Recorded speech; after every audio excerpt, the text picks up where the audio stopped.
El tema de hoy es nefropatía o uropatía obstructiva, específicamente la nefro o urolitiasis. La urolitiasis y la nefrolitiasis hacen referencia a la formación de cálculos a nivel de las vías urinarias o a nivel del riñón. El término cálculo proviene del latín calculus, que significa piedra. ¿Qué es un cálculo en sí? Es una concreción sólida que se forma dentro de una estructura hueca, en este caso dentro de la vía urinaria, pero también pueden aparecer, como ya vimos, dentro de, por ejemplo, la vesícula biliar.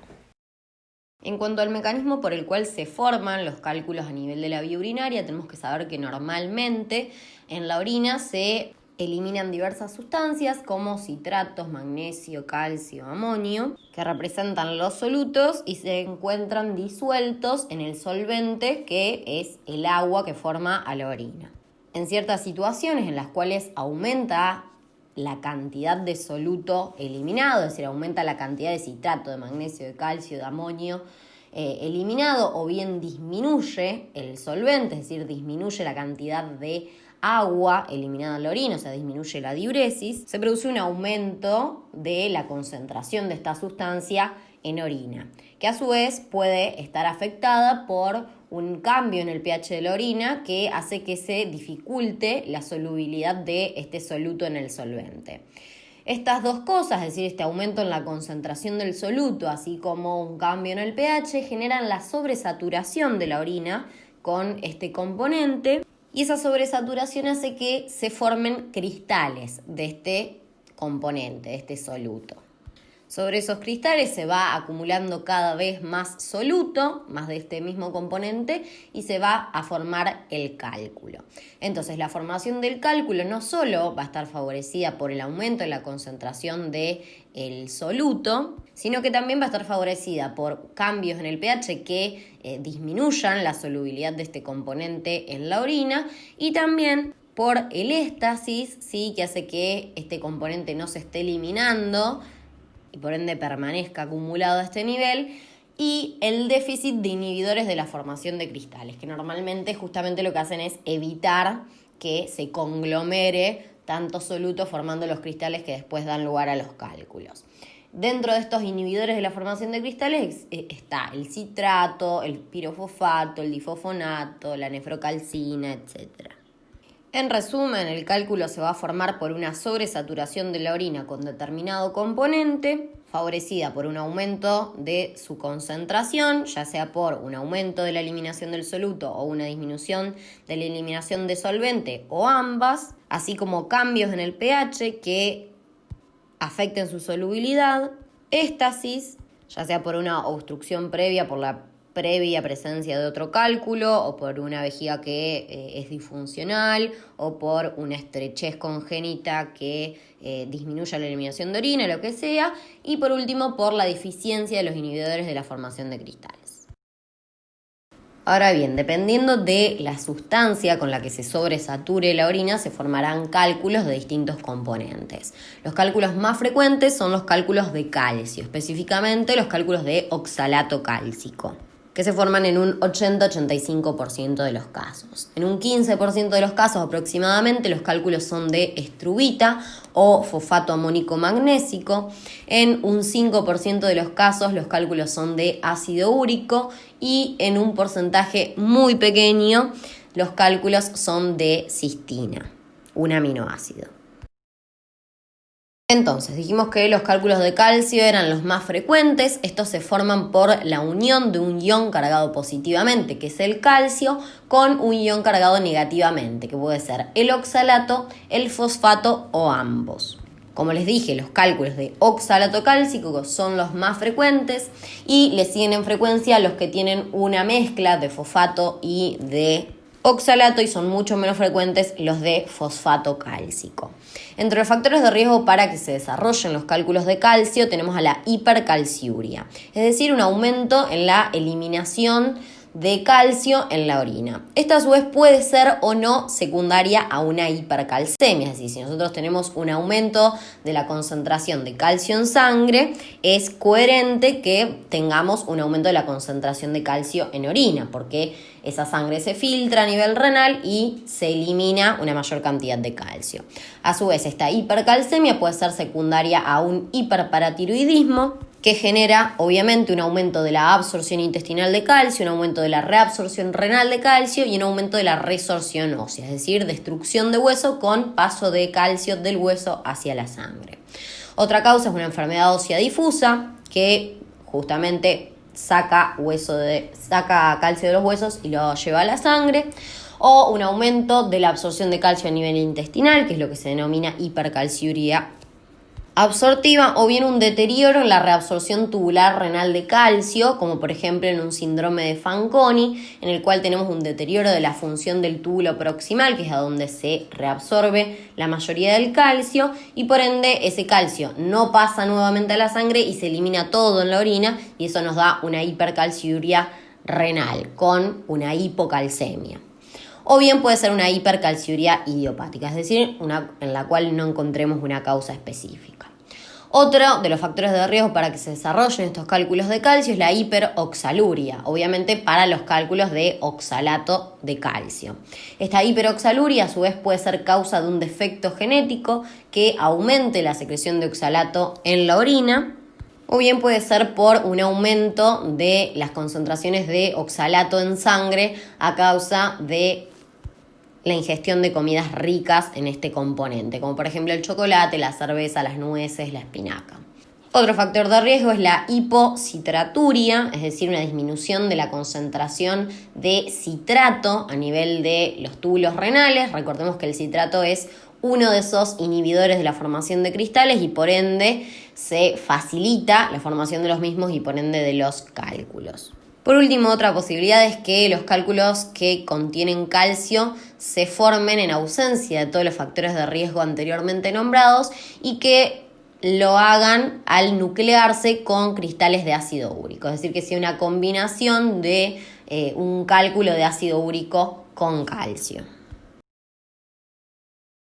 En cuanto a la morfología de los cálculos de calcio, estos suelen ser pequeños, ovoides, duros, en general múltiples y con una superficie rugosa, irregular, y difieren en su color dependiendo de si están compuestos de oxalato cálcico o de fosfato cálcico. Los de oxalato cálcico, que son, como dijimos, los más frecuentes de todos, son negros o marrón oscuro, y los de fosfato cálcico son blancos. Ambos, a nivel de la radiografía o en la TAC, van a ser radioopacos, por lo que son fáciles de identificar, es decir, que se van a ver blancos en la radiografía, precisamente porque el calcio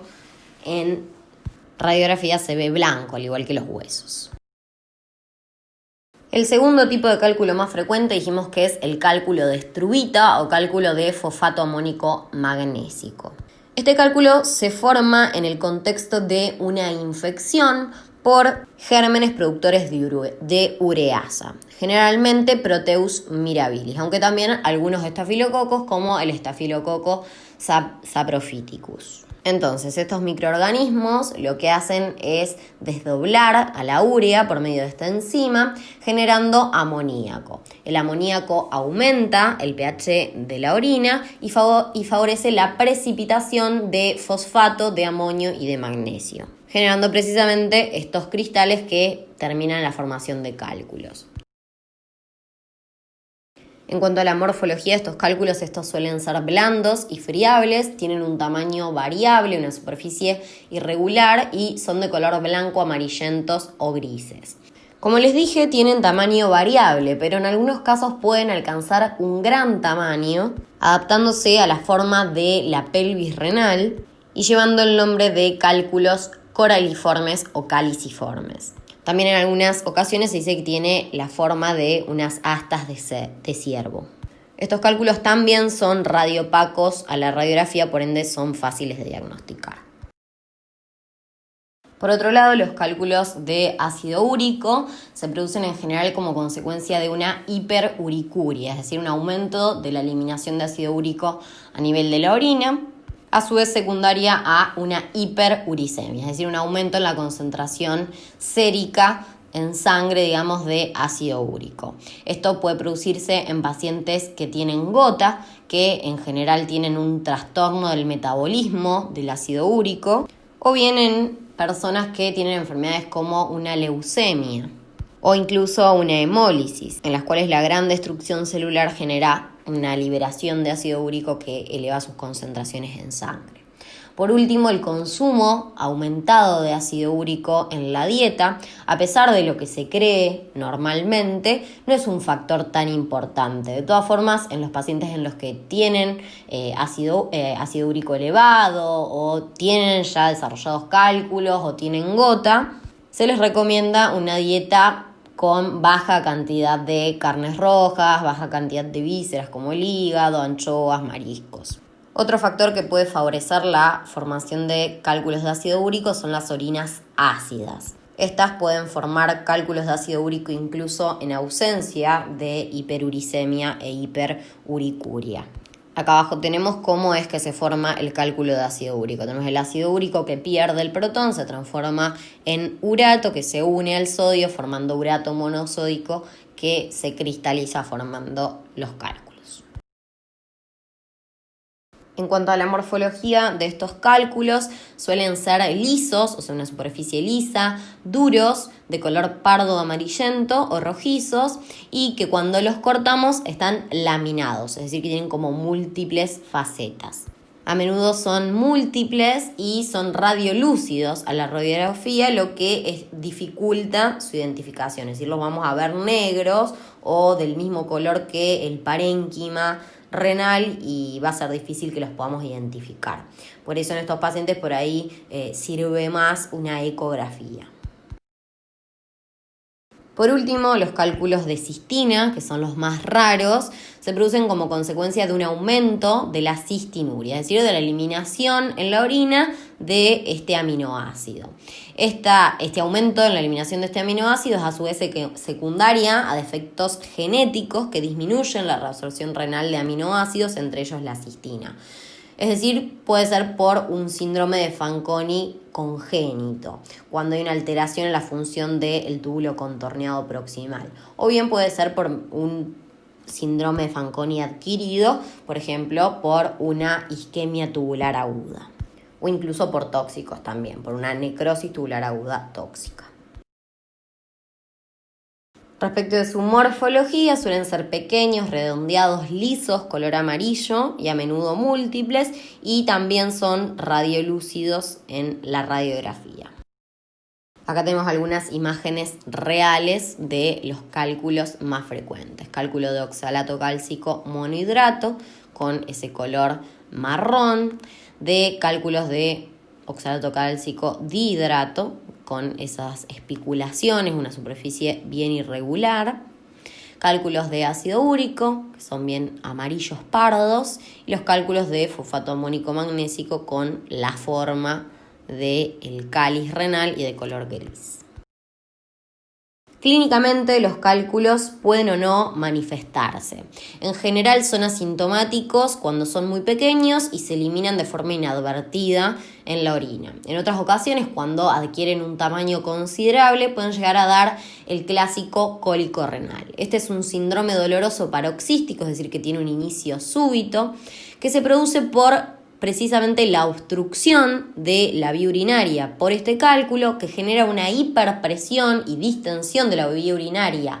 anterior a esta obstrucción, que da lugar precisamente a este intenso dolor renoureteral de carácter agitante, es decir, el paciente está ansioso, no encuentra posición antálgica, que se refiere a nivel de la región lumbar, del flanco de la ingle, o se inicia a nivel lumbar y se irradia hacia la ingle, dependiendo del lugar en donde esté impactado el cálculo, y que puede acompañarse por signos, sintomatología neurovegetativa. Generalmente estos pacientes tienen también náuseas y vómitos debido a el gran dolor. Se dice que es uno de los peores dolores que tiene el paciente, incluso se lo compara con los dolores del parto, y por eso requiere de una analgesia intravenosa. Otro signo que es bastante frecuente de encontrar es la hematuria, es decir, la presencia de sangre en orina, que puede ser tanto macro como microscópica, y también pueden tener sintomatología de infección urinaria, ya sea que esta infección urinaria sea la causa del cálculo, como en los cálculos de Struvita, o que la presencia del cálculo favorezca el éstasis de la orina, la proliferación de microorganismos y la infección urinaria sobreagregada. Algunas de las complicaciones de la nefrolitiasis son la hidronefrosis y la insuficiencia renal aguda postrenal. La hidronefrosis no es más que la dilatación de la pelvis y de los cálices renales debido a la obstrucción al flujo de orina que hace que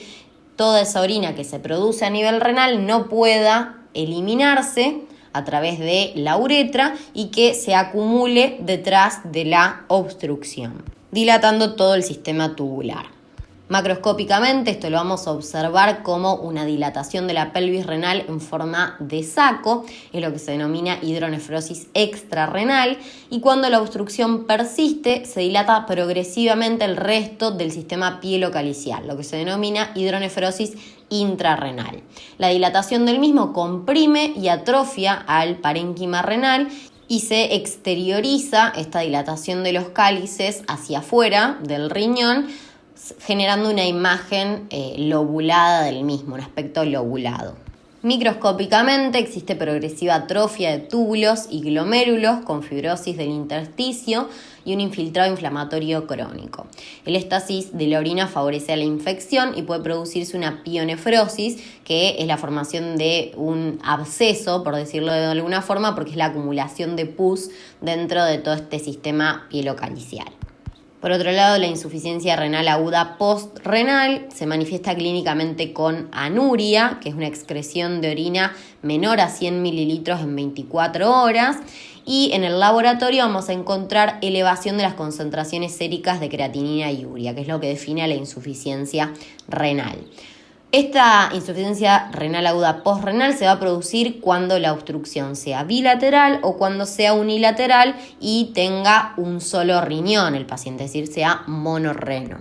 Lo que sucede precisamente es que existe un aumento de la presión a nivel tubular por esta orina que no está pudiendo eliminarse. Estas presiones son transmitidas hacia la cápsula de Bowman, esto genera una disminución del filtrado glomerular, lo que hace que empiecen a acumularse en sangre distintas sustancias, entre ellas justamente la creatinina y la urea, junto con obviamente otras alteraciones iónicas, como una hiperpotasemia, como una acidosis metabólica. Y a su vez, si esta obstrucción persiste, este aumento de la presión a nivel de los túbulos puede generar lesión tubular y se pasa a una insuficiencia renal parenquimatosa, es decir, hay destrucción del parénquima renal,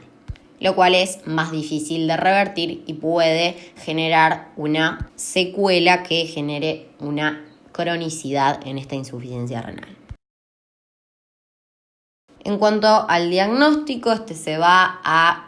concretar con la clínica, que generalmente va a ser la del cólico renal o la hematuria, un examen de orina completa y un orocultivo siempre que haya signos y síntomas de infección urinaria. En el sedimento urinario de la orina completa es frecuente encontrar hematíes, o sea, hematuria y en algunas ocasiones leucocitos por la inflamación generada. Y lo fundamental son los estudios por imagen. La urografía por tomografía o UroTac es el gold standard en el diagnóstico, pero por lo general se comienza con una radiografía simple de abdomen que detecta la mayoría de los cálculos, siempre y cuando sean radiopacos, que es la mayoría justamente porque el 80% de los cálculos son cálcicos y estos se ven blancos a nivel de la radiografía. Otra posibilidad es la ecografía renovesicoprostática bilateral, que nos permite ver cálculos tanto radiopacos como radiolúcidos a nivel renal, pero no a nivel ureteral, donde puede verse algún signo secundario, como por ejemplo la dilatación del uréter que marque el nivel de la obstrucción.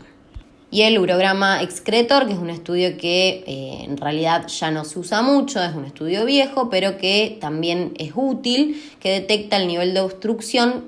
cuando se detiene el flujo del contraste. Acá tenemos unas imágenes, en la primera tenemos una ecografía en la cual vemos a los cálculos dentro del riñón, en la segunda tenemos una radiografía de abdomen frente, en el cual también vemos el cálculo que es radiopaco, y por último tenemos a una tomografía en la cual observamos un cálculo también radiopaco a nivel renal.